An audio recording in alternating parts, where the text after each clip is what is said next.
Aloha, everybody. Welcome back to Kyle Astrology. This is none other than Kyle. And I have a new series that I am going to be starting right now, today, in this video. You heard it first here. Yes, I am actually going to get back into doing videos, and I'm really happy about it. This series is going to be exploring the meaning and the power behind the descendant in our birth chart.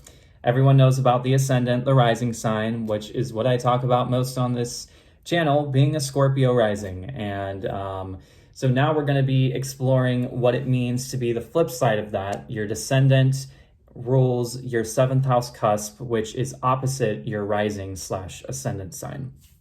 And it is my belief and the belief of most astrologers and people who study astrology that the descendant serves as your shadow sign. You have a lot of people that will argue that your shadow side and your shadow sign is opposite your sun sign.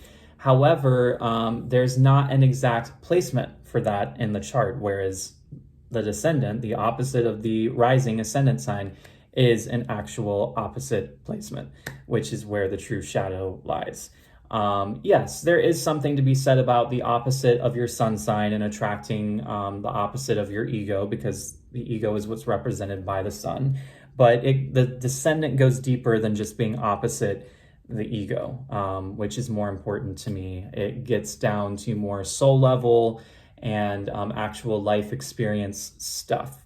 Whereas the sun is actually a very superficial placement, in my opinion. It's a very superficial placement where the ascendant is the true self and the descendant is showing us what is opposite of our true self and the part of us that is more neglected and suppressed within us. So that's a lot to unpack. I'm basically just going in this video, I'm going to go over each one very briefly and kind of be describing more of what the descendant is. And then after this, I will be doing a specific video on every descendant sign and their corresponding rising/ascendant sign. So it's going to be a 6-part series. And well, I guess 7 if you include this video, but this is just kind of opening and introduction stuff. So basically, I have some notes here about the ascendant sign. I'm not going to read all of it. It's just kind of for me to go off of.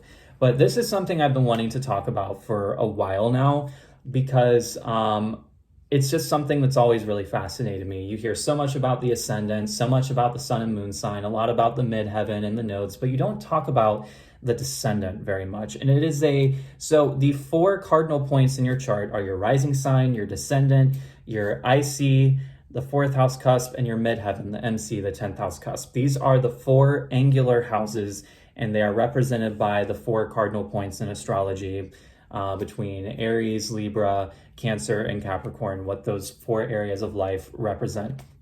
The 1st house being the self, the 7th house descendant technically being the other or the suppressed self, and then the 4th house, the IC, being our innermost kind of private and secret world inside of us and our emotions, right? And the midheaven, the MC, being our most outer self, our career self, and, all that good stuff. So kind of going into that, these 4 angles form very big parts of the personality, who we are as ourselves and to ourselves, who we are to others, and who we see in others, and then our inner most private self, who is on the inside, obviously, and then, who we are on the outside and at work and in career and on social media. So these 4 points of life are very, they're important. They all represent something very different.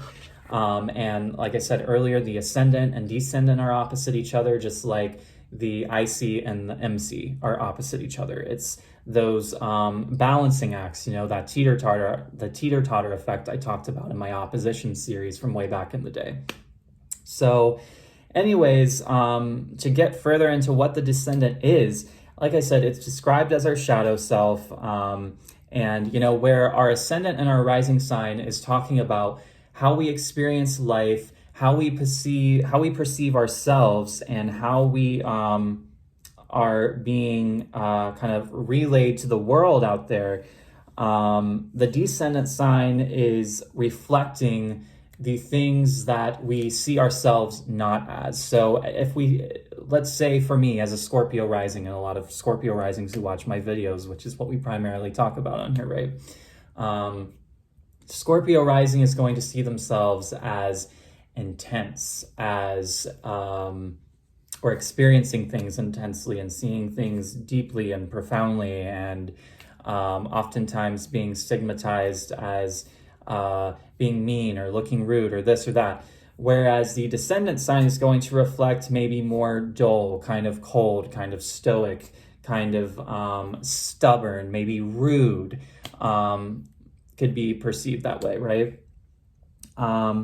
So that's kind of how that goes for any of the different combinations.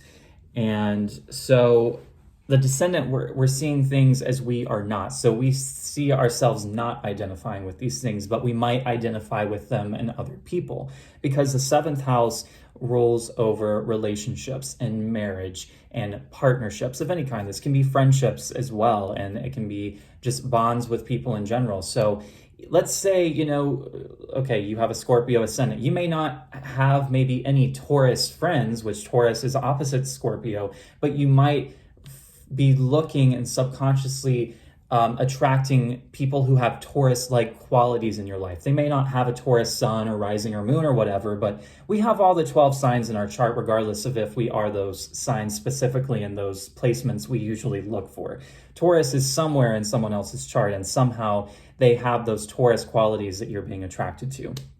Now, while you might be attracted to them, they're also the same things that are going to drive you absolutely crazy about these people sometimes.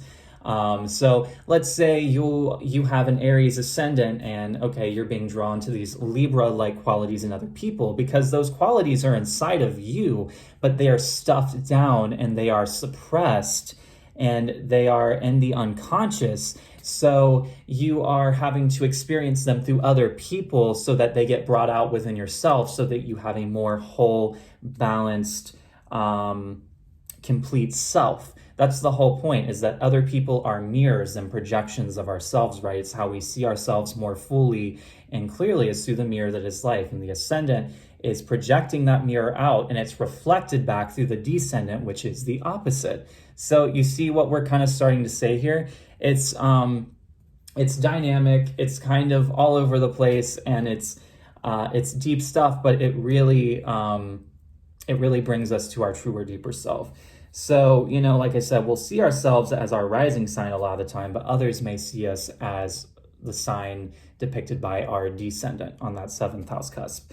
And so by attracting those people and bringing in those signs, the qualities of that sign, we are getting to know ourselves more deeply. Also driving ourselves crazy in the process, but it's still very much this organic process that's happening so that we can accept ourselves better and accept other people more fully because of that as well. So that's really the most of the main things about the Descendant that I think are important to talk about. So if you have an Aries ascendant, your Descendant's going to be in Libra. If you have a Taurus ascendant, your Descendant is going to be in Scorpio. If you have a Gemini ascendant, your Descendant is going to be in Sagittarius. If you have a Cancer ascendant, your Descendant's going to be in Capricorn. If you have a Leo ascendant, your Descendant is going to be in Aquarius. If you have a Virgo ascendant, your Descendant is going to be in Pisces. If you have I'm blanking here. If you have a Libra ascendant, your Descendant's going to switch and be in Aries. If you have a Scorpio ascendant, like me and others who watch a lot of these videos, your Descendant's going to be in Taurus. If you have a Sagittarius ascendant, your Descendant's going to be in Gemini. If you have a Capricorn ascendant, your Descendant's going to be in Cancer. If you have an Aquarius ascendant, your Descendant's going to be in Leo. And if you have a Pisces ascendant, your Descendant's going to be in Virgo. All right, so that's how those all shape up and come out, basically. It's always going to be the opposite of the rising sign.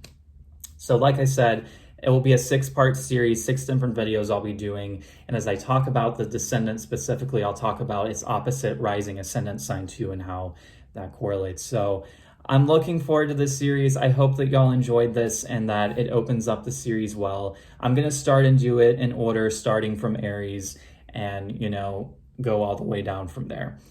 So enjoy. Thank you so much for watching. Leave your comments down below. Check out my website in the description below to book a chart reading with me if you're interested. And I will be back soon. Much aloha and happy transiting. Mwah.